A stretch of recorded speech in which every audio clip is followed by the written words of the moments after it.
Hey, and welcome back to the Michael Cohen Show on our journey to 250,000 subscribers. And we're almost there, thanks to you. But more importantly, I want to talk to each and every one of you about something that happened to me, unique and specific to me, that affects each and every one of you.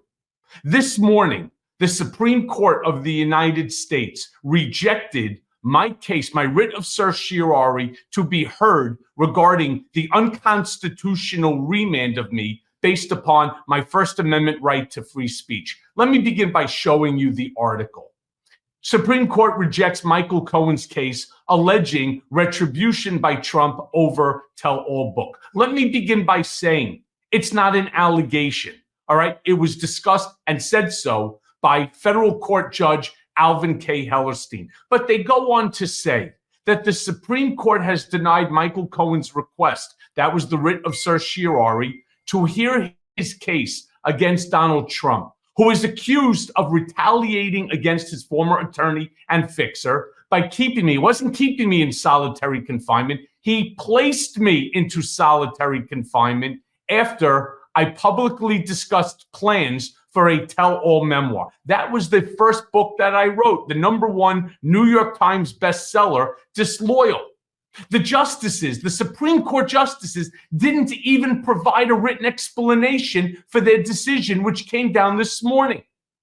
Now, remember, I filed my appeal to the nation's highest court in July, arguing that the case raises major questions about constitutional abuses by the federal government against its sharpest critics. Show me the next paragraphs. This ruling, and this is from my lawyer, John Michael Doherty, Turner said, this ruling signals a dangerous moment in American democracy. The Supreme Court has stated that the courts will not provide any deterrent for an executive intent on incarcerating its critics in retaliation for their speech.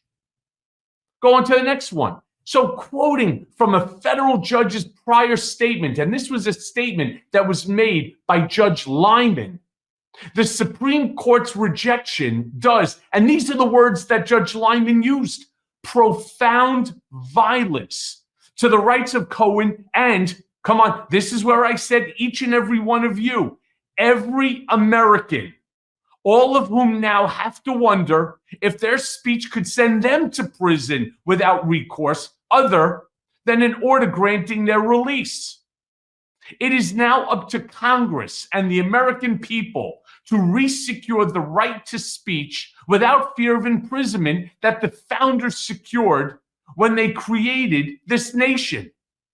And finally, I want to be very clear about something. This is not a joke for any one of us. It is not. This is not a case that was Michael Cohen versus the United States of America. Yes, I may have been the heading on top of the case, but this case didn't only affect me. No more than the case of Roe versus Wade only affected the plaintiff in that case. It does not. It affects each and every person. Why? Let's break this down for a second. What do we know that Donald Trump has said time and time and time again? Can't tell you how disappointed that I am in the Supreme Court. Corrupt. The Supreme Court is corrupt. And I got to tell you something. This administration, certainly the previous administration, did nothing within which to protect our rights. This is very dangerous because without the First Amendment, none of the other amendments exist either. And what has Trump continuously said throughout this entire campaign? That he intends on rewriting the Constitution of the United States, that he intends on breaking up our tripartite system of government. He wants to do away with both the legislative branch and the judiciary and to confer all power to the executive branch. And who is the chief executive?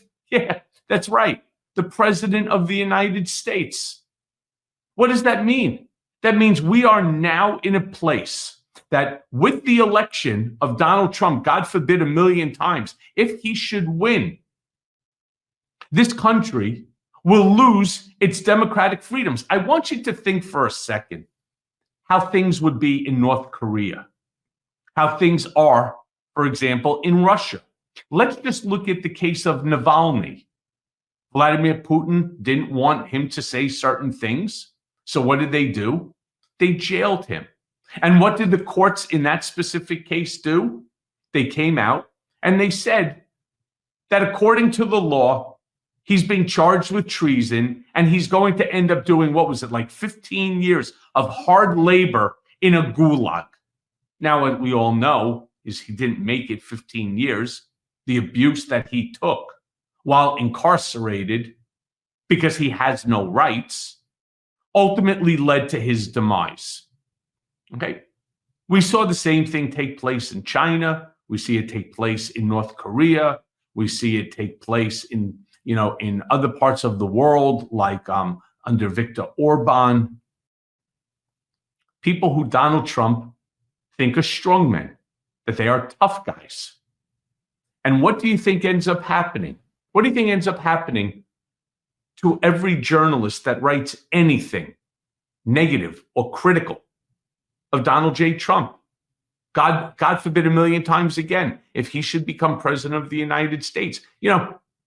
If you step away from this video now, you're making the biggest mistake of your life. Why? Because it's every single one of our way of life that is now Gonzo. I want to read to you something that my attorney, John Doherty, wrote. And he wrote the following: "This ruling signals a dangerous moment in American democracy.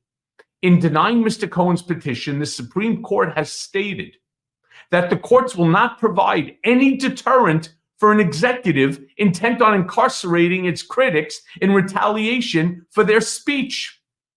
And again, to borrow Judge Lyman's words, this decision does profound violence, not only to Michael Cohen's rights, but to the rights of every American, all of whom now have to wonder if their speech could send them to prison without recourse other than an order granting their release.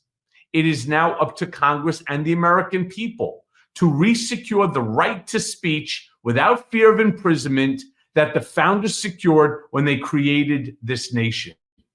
And I'll tell you something, I'm going to give you something I haven't even released yet. It's my anticipated response to the media who's asking, well, Michael, do you have a response? Fuck yeah, I do. The Supreme Court of the United States just completely neutered Bivens. And remember, Bivens is the case that deals with exactly this. The American people can no longer speak freely without fear of incarceration by a corrupt president and his or her willing and complicit underlings. These are basic, fundamental rights that make America the beacon of democracy. Now, the guardrails are gone. So again, we need to do something. We, as the Americans say, we cannot rely upon the Department of Justice. We cannot rely upon the courts. We cannot rely upon the Supreme Court of the United States. We, the citizens of this country, must rely upon us. And the way that we do this, the way that we keep our strength, the way we keep our democracy, the way we keep the Constitution, is you make sure that you vote Harris Walls in 2024. So you go right now to vote.org and you make sure that you're fully registered to vote. And you make sure if you can't get to the ballot on November 5th, right now, today, ask for a mail-in ballot. And the second it gets to your home or to your apartment or wherever you live, you make sure that you fill it out and you drop it in the mail on the spot. And make sure, again, up and down ballot, vote Harris Walls 2024. Hey everyone, first of all, thanks for watching. I mean, we're going to be posting daily episodes with reactions and talking about politics. We'll be talking about everything, in fact. So please like and subscribe. Join us on this journey.